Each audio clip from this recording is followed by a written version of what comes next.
Dallas Mavericks.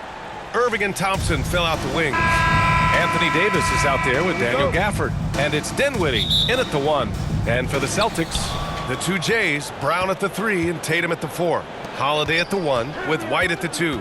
And it's Porzingis in at the center, locking down the middle. Well, Grant, what should we expect in a veteran-heavy matchup like this? You know, B.A., it typically means we'll get a clean game. These guys have been around for a while and know how to take care of the basketball. Well, you know, this is what makes Dinwiddie so dangerous, guys. His shot preparation makes him ready to shoot as soon as he catches it. Tatum, shot is good. You want to run your offense through him, a reliable scoring option. Now let's send it over to Allie LaForce, who was able to talk with Joe Mazzulla. And the point of emphasis in the game plan against Anthony Davis was to simply be more physical inside. Coach said we have to force him outside the paint and make him shoot those mid to long range shots. Sounds like they're willing to give up the outside shot to keep Davis from dominating the paint. Okay, good stuff. Thank you, Allie. The Mavericks have gone 2 of 3 from the floor. To the middle. Up again. Controls the rebound and the putback.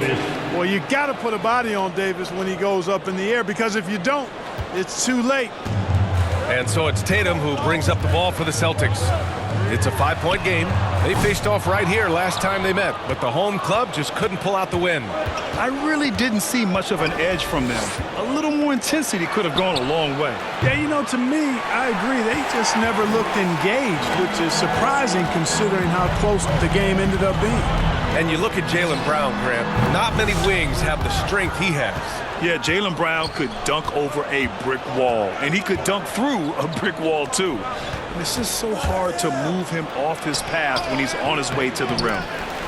Here's Davis. Oh, 3 chances on that possession, but they just can't find a way to score. Here's White. Gets his second attempt to go. Now he's 1 for 2. Outstanding concentration that time by White on the tape. Play through the contact and score. For 3, Dinwiddie. They grab their own miss. Oh, he hangs in there and cashes in on the second chance points. Huge putback. This guy plays with so much energy. I don't know anybody that goes after the boards harder. And night in and night out, that's what he provides. And that's what they want to do. Get him open looks early. Dallas has gone 1 for 3 from beyond the arc. Dinwiddie against Holiday. And he can't answer back. The 3-pointer offline. For Boston, they've gone 3 of 6 from the floor. Tatum way outside. A chance there to take the lead, but a miss. He's giving his all, but you can't force yourself back on track. Davis, the pass to Dinwiddie.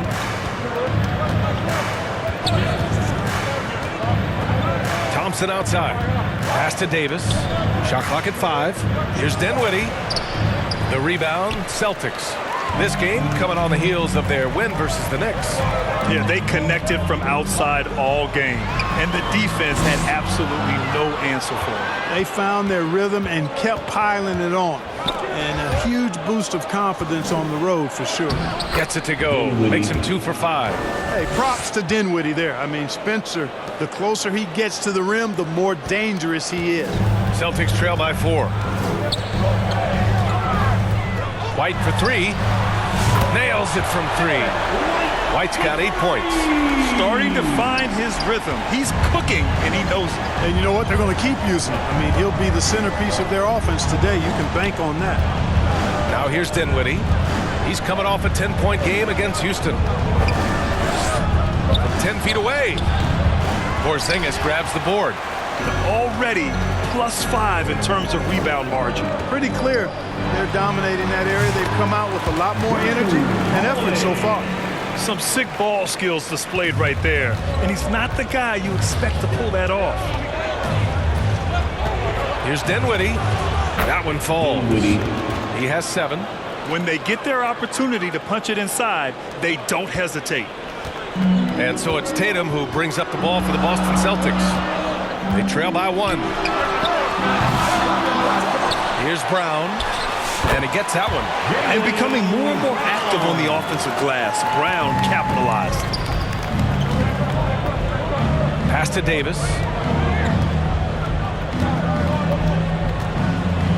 1:10 left in the first quarter of the game. Here's Dinwiddie. Here's Gafford. Boston pulls it in. Porzingis has got 4 rebounds now.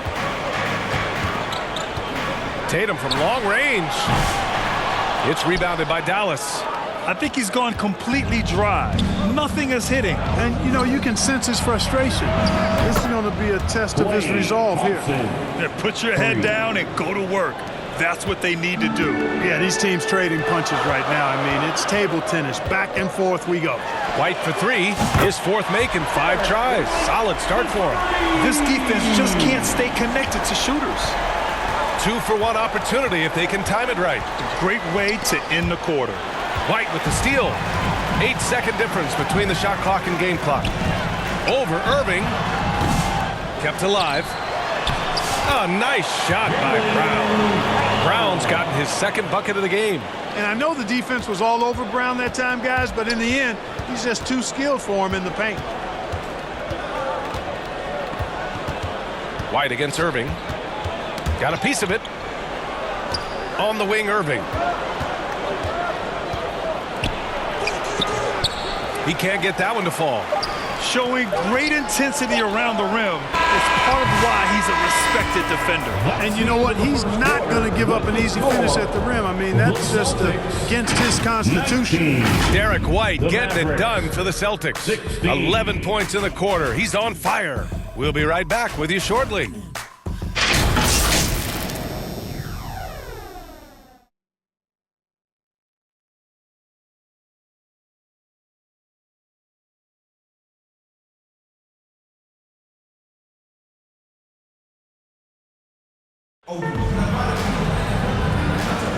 And getting it going again here in the second quarter. Fairly close game so far. And for the Celtics here, guys, what jumps out to you stat-wise? It's simple. The main takeaway from the first quarter is they're winning this game with defense. Yeah, I agree. I mean, look at the energy, the effort defensively. They put it all out there in that opening quarter. Taking a look at the Mavericks. Washington and Gafford, the combo inside. Spencer Dinwiddie is out there with Kyrie Irving. And it's Marshall in at the 3 slot.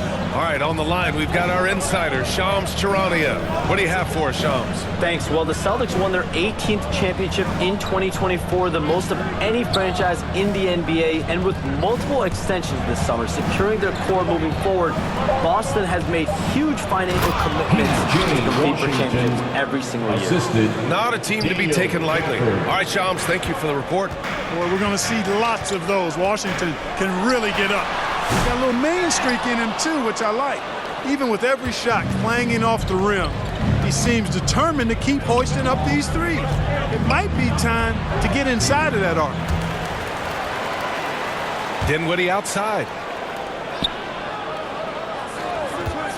Irving against White. Here's Marshall. And it's off from 3-point range. The Celtics with the lead.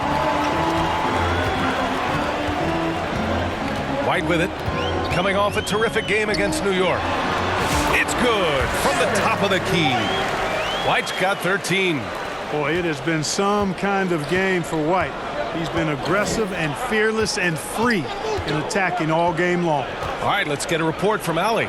Hey, Brian, a key concept reached by Celtics head coach Joe Mazzulla and reiterated by Jaylen Brown, who says it's reading the game, realizing fast, but playing slow. We're the more talented team, he said. We have to be the smarter team as well, and when we do that, we're going to be tough to beat. Brian? Well, they certainly have been, Allie. Thanks for that. Hey, the unselfishness there by Dinwiddie, you love it. He's all about doing what's best for the team. Boston's gone 0 for 3 from deep to begin the second. White for 3. Offensive rebound, Celtics. Horford gets it done inside. And the chess match continues. 7 lead changes already, and we're still in the first half. Got it. 2 for 5 now. Boy, you simply can't guard that. Irving's just too nimble. Easily gets himself free of the defender.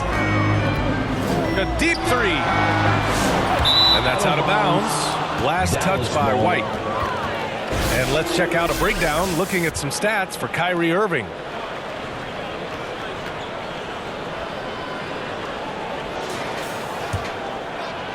And we're now a little over 2.5 minutes into the second.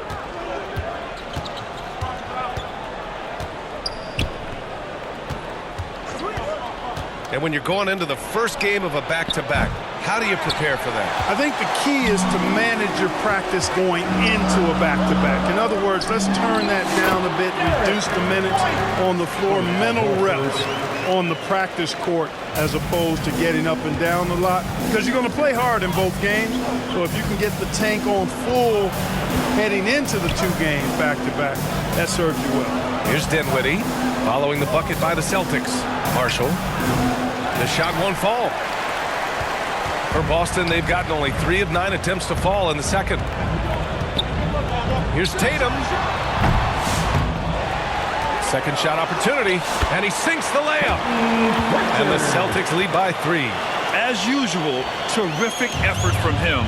Unwilling to let the possession go to waste. Here's Dinwiddie. Hey, he's looking good so far. 4 for 8 from the field.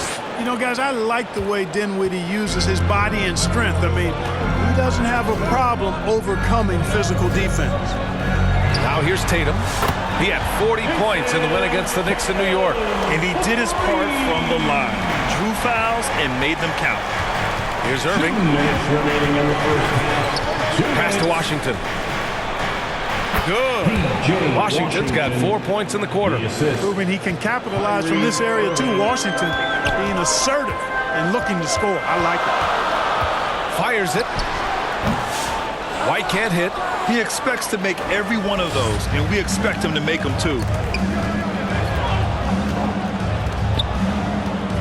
There's 1:34 left in the first half. Washington inside with the second effort, and Pritchard pulls it down. Boston's gone just 1 of 6 from the perimeter here in the second. Here's White. Cashes it in from 11 feet. White's got 17. And his fantastic performance from the last game has carried over to tonight. And you know, that's how it goes with him. I mean, his hot streaks, guys, don't last minutes. They last days. Not his best night, and not the team's best night. Sometimes it just goes that way. Tatum from long range. Oh, count it! Tatum hits from way out. I love seeing Tatum continue to work on that jump shot. I mean, he's a fantastic scorer, and with the jump shot added and refined, he's only going to get better. Irving against White. Here's Marshall. And he got the whistle on the way up, so he'll be headed to the line for a pair. Personal foul. First trip to the free throw line for him in this one. You know, even in games where he hasn't been at his best this season, I mean, he still managed to get it done at the charity stripe when he gets his opportunities. That one's off. And Boston with some changes. Kristaps Porzingis, he's checked in for Tatum. Hauser comes in for Brown. And Drew Holiday is subbed in for Pritchard. Davis, he's checked in for the Mavericks. Thompson comes in for Irving. Here's Holiday. Taking a look at his numbers, averaging about 11 a game. White for 3. And the Celtics another 3. They've been going to him an awful lot this game, and you can see why. He's pouring it on. There's a 4-second difference from the shot clock and the game clock. Here's Dinwiddie. Again, the miss by the Mavericks. Boston on offense. They're on a 17-7 run. A chance to extend the lead to double digits, but it's no good. Thompson passes to Gafford. Now Dinwiddie. Here's Davis. AD beasting down low. And that is textbook perfect. The bounce pass. Exactly how you want to throw it. And so it's Boston closing out this quarter with a 7-point lead. Well, it's clear the defensive focus was to shut down Kyrie Irving. Thanks very much, Allie. We'll be back soon to start the second half of basketball. And now, the 2K Sports Halftime Show. Hey everybody, good to see you back here on our halftime. Boston found themselves in a close game in the first. In the first period, their biggest lead was a slim 3 points. Taking a look at the Celtics, and Shaq, what are your thoughts on Boston? You know what? They had a pretty good balance out there. Good work on offense, nice effort defensively. It'll be interesting to see how the second half plays out, though, Ernie. Kenny, how do you think Dallas played? They haven't been able to get anything going on the offensive end. And the lack of production doesn't just fall on the shoulders